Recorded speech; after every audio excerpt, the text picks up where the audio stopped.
بسم اللہ الرحمن الرحیم باب ما جاء في التسلیم اذا دخل بیتہ حدثنا ابو حاتم الانصاری البصری مسلم بن حاتم قال اخبرنا محمد بن عبد الله الانصاری عن ابيه عن علی بن زید عن سعید بن المسیب قال انس رضی اللہ تعالی عنہ قال لي رسول الله صلى الله عليه وسلم يا بني إذا دخلت على أهلك فسلم تكون بركة عليك وعلى أهل بيتك۔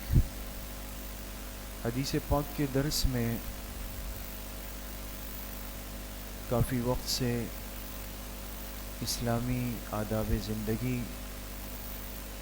بالخصوص دو مسلمانوں کے آپس میں ملاقات کے وقت جو مسنون طریقہ ہے سلام کرنے کا، جواب دینے کا، یا اسی طریقے سے اگر غائبانہ طور پر کوئی کسی کو سلام بھیجے اس کا طریقہ کیا ہے، سلام میں پہل کرنے والے کی فضیلت کیا ہے، بچے اگر سامنے آئے ان کو سلام کرنے کا حکم کیا ہے، اگر اجنبی مستورات ہو ان کو سلام کا حکم، یہ ساری باتیں آپ حضرات کے سامنے ترتیب سے چل رہی ہیں۔ آج جو حدیث مبارکہ ہے اس میں جب بندہ اپنے گھر میں داخل ہونے لگے، خواہ گھر میں کوئی ہو تب بھی، اگر گھر میں کوئی نہ ہو تب بھی، دونوں صورتوں کے اندر ہمیں جو طریقہ بتایا گیا سنت زندگی سے کہ بندہ سلام کر کے جائے، البتہ الفاظ میں فرق ہے۔ اگر ہمیں یقین ہو کہ گھر میں کوئی نہیں تب بھی سلام کرنا ہے، لیکن اس سلام کے الفاظ کیا ہوں گے، اور اگر گھر میں گھر والے موجود ہیں تو اس وقت بھی سلام کرنا ہے، اور اس وقت سلام کے الفاظ کیا ہیں، تو یہ حدیث مبارکہ اس سے متعلق ہے۔ حضرت سعید ابن مسیب رحمہ اللہ تعالی یہ تابعی ہے، تابعی اس کو کہتے ہیں جو صحابی کا شاگرد ہے۔ فرماتے ہیں کہ حضرت انس رضی اللہ تعالی عنہ نے فرمایا کہ مجھ سے جناب رسول اللہ صلی اللہ علیہ وسلم نے یہ فرمایا تھا، یا بنیا، اے میرے پیارے بیٹے، اذا دخلت علی اہلک، جب تم اپنے گھر والوں کے پاس جاؤ، داخل ہونے لگو، فسلم، تو اپنے گھر والوں کو سلام کرو، تکونو برکتن علیک وعلی اہل بیتک، تمہارا یہ سلام کرنا تمہارے لیے اور تمہارے گھر والوں کے لیے برکت کا سبب بن جائے گا۔ اب کتنی بڑی بات دوستوں سامنے آ گئی۔ سب سے پہلی بات تو یہ ہے کہ ہر حدیث مبارکہ میں سیکھنے کی بہت ساری چیزیں ہیں۔ یہاں حدیث کے جو راوی ہیں، جو صحابی ہیں، وہ حضرت انس رضی اللہ عنہ ہیں، اور چونکہ ان کا بچپن کا تقریباً جو حصہ ہے وہ آپ علیہ الصلاۃ والسلام کی خدمت میں گزرا ہے۔ آپ کے کوئی نسبی اولاد میں سے نہیں ہے حضرت انس رضی اللہ عنہ، لیکن آپ کی خدمت میں 10 سال گزارے اور آپ کے ساتھ گھر میں رہے، آپ کے کام کیے، آپ کی ذاتی خدمت میں استعمال ہوئے، بڑے خوش نصیب صحابی۔ اب آپ علیہ الصلاۃ والسلام نے اس بچے کی بھی جو بطور خادم کے آپ کے ساتھ جڑا ہے اس کی بھی تربیت کی۔ بات سمجھیں، اپنی اولاد کی تربیت کرنا یہ تو والدین کو چلیں سمجھ آتا ہے، اگرچہ اس میں بھی بڑی کمزوری ہے۔ اپنی اولاد کی تربیت دینی رخ پہ کرنا، سنت مزاج کے ساتھ کرنا، یہ بھی گنے چنے لوگ ہوتے ہیں۔ ہم باقی دنیا کی ہر چیز بچے کو سکھاتے ہیں، سب کچھ بتاتے ہیں، اس پہ خوش بھی ہوتے ہیں، لیکن بچے کو اسلامی آداب سکھانا کہ گھر میں بڑا ہے، چھوٹا ہے، مہمان ہے، رشتہ دار ہے، ہر ایک کے آنے جانے پر آپ نے کیا کرنا ہے؟ یہ بھی تو ایک محنت چاہتا ہے نا، ایک تربیت چاہتا ہے۔ آپ علیہ الصلوۃ والسلام کی مبارک زندگی کو دیکھیں تو آپ نے بچوں کی تربیت کی طرف بھی خوب رہنمائی کی، اپنے عمل سے بتایا۔ پھر ایک ایسا بچہ جو آپ کے پاس بطور خادم کے ہیں، معلوم ہوا کہ اگر انسان کسی کو خدمت کے لیے ساتھ رکھے گا، ملازم رکھے گا، وہ آپ کے ساتھ جڑا ہوا ہے، صبح میں، دن میں، رات میں، جس وقت بھی ہے، اس کی جو ڈیوٹی، ذمہ داری اور نگرانی ہے، تو بڑے کی ذمہ داری یہ ہے کہ وہ اپنے خادم سے کام ضرور لیں، جس کام کے لیے رکھا ہے وہ تو کرنا ہے اس کو، لیکن اس کے ساتھ ساتھ اپنے اس خادم کی دینی تربیت بھی کریں، اور یہ عمل اس کو سکھائے گا۔ اب ظاہر سی بات ہے، نماز کا وقت ہو، میں خود نماز کے لیے جاؤں اور اپنے خادم یا اپنے ملازم سے کہوں خیال کرنا میں نماز پڑھ کے آ رہا ہوں، اس کو جماعت کے لیے نہیں لے گیا، 1 دن 2 دن، ہفتہ 10 دن ہوا، آپ بتائیں کہ اگر یہ نوجوان یا یہ بچہ پہلے نماز پڑھتا بھی تھا، لیکن ہماری اس عدم تربیت اور عدم ترتیب کی وجہ سے نقصان کیا ہوگا کہ اب جماعت کی نماز کی اہمیت دل دماغ سے نکل گئی ختم۔ اب میں اس سے کہوں گا کہ بھئی جب سہولت ہوگی میں آپ سے خود کہہ دوں گا آپ جا کے نماز پڑھ لو، کبھی وقت پہ، کبھی نا وقت، کبھی قضا ہو کے ادھر ادھر کر کے اس کو وہ کر دیا، وہ ساری چیزیں اس کی زندگی سے نکل گئی۔ اور میرے عزیز و دوستو بزرگوں، یہ بات پتھر کی طرح لکیر ہے کہ یاد رکھے، ان اہم امورکم الصلاۃ۔ اس امت کے دوسرے خلیفہ حضرت عمر رضی اللہ عنہ نے ایک ایسی بات امت کو سمجھا دی کہ واقعی وہ سینے پر نقش کرنے کے، تمہارے معاملات میں سے سب سے اہم ترین معاملہ فرمایا وہ نماز ہے، من ضیعها فہو لما سواها اضیع، جو اس ذمہ داری کو ضائع کرے گا، اس میں غفلت کرے گا، وہ باقی کاموں کو اس سے زیادہ ضائع کرے گا۔ یہ نہیں ہو سکتا کہ اگر میرا خادم، میرا ملازم نمازوں کو ضائع کر رہا ہو اور وہ میرے دکان کے معاملات میں 100% وفادار بن جائے گا، یہ بھول جائیں دوستو، وہاں تباہی خود مچ جائے گی۔ اس لیے نمازوں کی تربیت تو بے حد ضروری ہے۔ تو اس لیے پہلی بات تو حدیث پاک سے سمجھ آئی کہ اپنی اولاد کی طرف بھی اور ہم سے جڑے ہوئے جو افراد ہوتے ہیں ان کی تربیت کی بھی ہمیں فکر کرنی چاہیے، ان کو یہ آداب اور یہ باتیں اسلامی رخ کے اعتبار سے ہمیں ضرور سمجھانی چاہیے۔ انسان ہے، کچھ چیزیں پتہ نہیں ہوتی، بالآخر پتہ چل جاتی، سمجھ نہیں ہوتی، بالآخر سمجھ میں آ جاتی۔ آپ نے دیکھا ہوگا کتنے بچے ایسے ہوتے ہیں، 5-5 6-6 سال کے بچے ہوتے ہیں، وہ خود دوڑتے ہوئے آ کے ہاتھ بڑھا کے آپ سے سلام کریں، اس بچے کو کس نے بتایا؟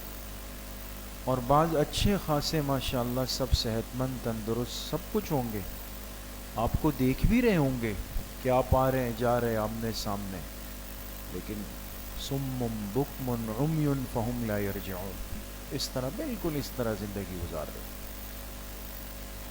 تو آپ نے ان کی تربیت کی اور ان سے تربیت میں کیا کہا؟ یا بنیا، اے میرے پیارے بیٹے، جب تم اپنے گھر میں جاؤ تو گھر والوں کو سلام کرو۔ اب چونکہ گھر میں داخل ہونا اور اجنبی مجلس میں جانا دونوں میں فرق ہے دوستو۔ گھر تو انسان دن میں کبھی 10 مرتبہ 20 مرتبہ جائے گا، اور اپنے گھر میں اپنے دروازے میں داخل ہونے کے لیے اجازت تو درکار ہے، لیکن اس کے لیے انتظار درکار نہیں ہے۔ آپ نے گھر کا دروازہ مار دیا، اندر اطلاع گئی، پھر آپ چلے جائیں، منع نہیں ہے نا، اس لیے کہ آپ کا گھر ہے، بس اندر اطلاع ہو جائے، یا کسی گھر کے کمرے میں جائے تو اس کو بجا دے، جیسے والدین ہے، والدہ ہے، اس کو بجا دیں، جب اطمینان ہو جائے آپ کو کہ وہ مستعد ہوں گے، آپ اندر چلیں. لیکن اجنبی گھر اور اجنبی مجلس میں جاتے ہوئے آپ زیادہ سے زیادہ کتنی دفعہ دروازہ بجائیں گے؟ 3 مرتبہ، اس سے زیادہ نہیں. اگر جواب نہیں آیا تو پھر آپ واپسی کریں گے، آ جائیں گے. تو عام مجلس، عام گھر میں جاتے ہوئے سلام کرنا تو سمجھ میں آتا ہے، لیکن اپنے گھر میں بندہ جائے تو وہ کہے بھئی فجر کے لیے بھی گیا، ظہر، عصر، مغرب، عشاء، پھر دکان گیا آیا، پھر بازار، یہ تو میں 10-20 مرتبہ گیا آیا، ہر مرتبہ سلام کروں گا؟ بالکل سلام کرے گا. سنت کہہ رہی ہے کہ اس کو سلام کرنا چاہیے.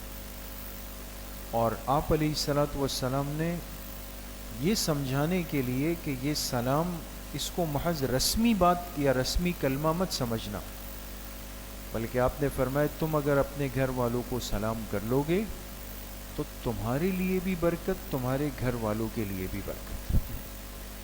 ایک سلام کا عمل اندر جاتے ہوئے اپنے ساتھ برکتوں کو لے کے جا رہا ہوتا. آپ بتائیں خود اگر انسان 5 مرتبہ سلام کر کے جائے، 5 مرتبہ سنت برکتیں ساتھ لے کے جائے گا، گھروں کا کیا ماحول بنے گا؟ آج کیوں بے برکتی کا رونا ہے؟ اس لیے کہ یہ چیزیں زندگیوں سے نکل گئی دوست. مسلمان کے گھر کا وہ ماحول نہیں رہا جو ایک مسلمان کے گھر کا ہونا چاہیے تھا. تو اس لیے سلام تو ایک انعام ہے. سورہ نور میں اللہ رب العزت نے ارشاد فرمایا کہ اذا دخلتم علی بیوتکم فسلموا علی انفسکم تحیۃ من عند اللہ مبارکۃ طیبہ. فرمایا جب اپنے گھر والوں کے پاس داخل ہونے لگو تو ان کو سلام کر لو. کیوں کر لو؟ تحیۃ من عند اللہ. فرمایا یہ سلام تمہارے لیے اللہ کی طرف سے ایک ہدیہ ہے، مبارکتاً، برکتوں کا باعث ہے، طیبہ، پاکیزگی کا باعث ہے. ایک سلام گھر والوں پہ کرنے کے کتنے انعام؟ 3 انعام.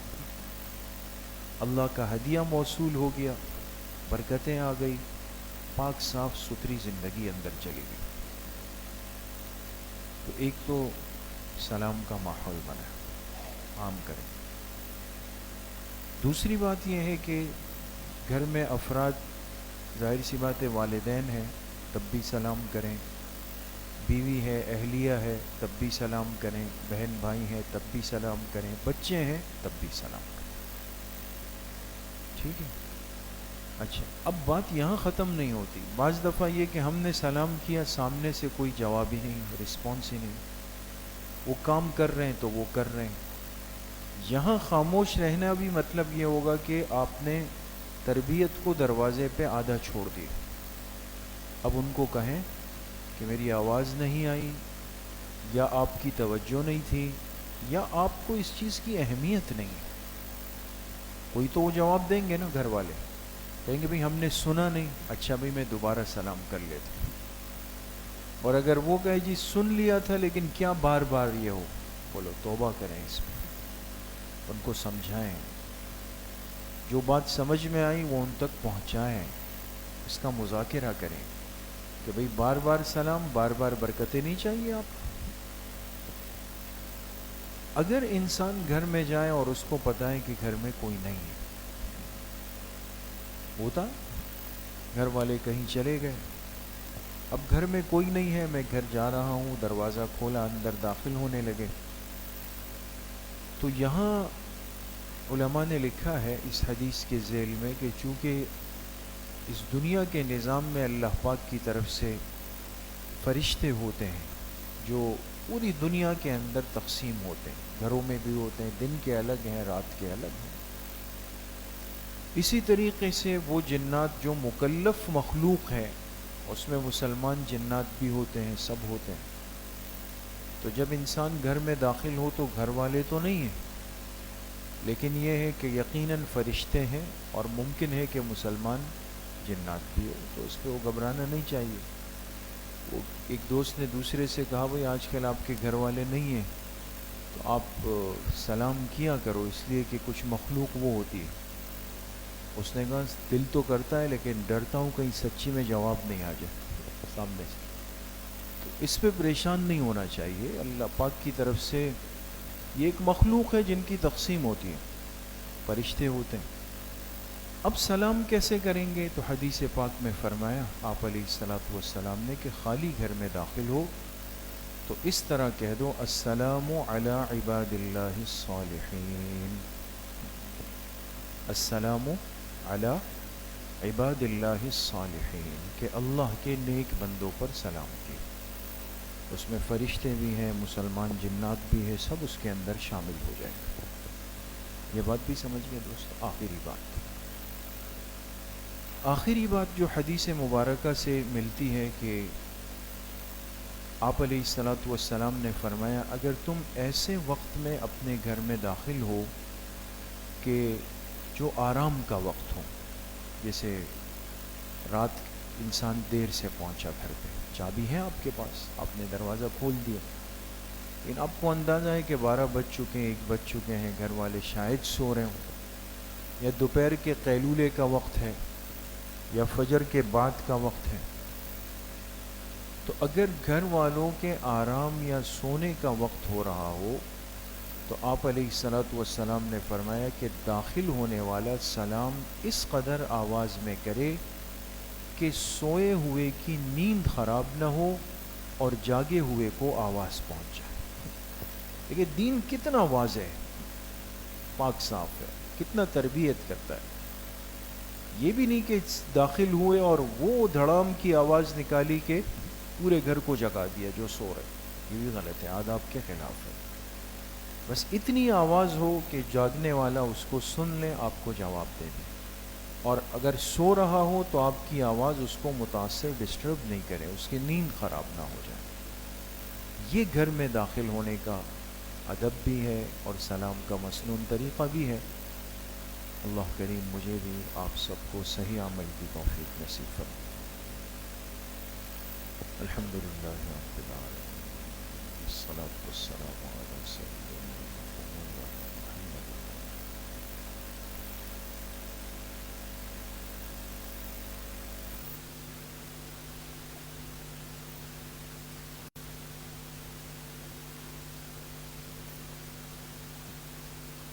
وصلی اللہ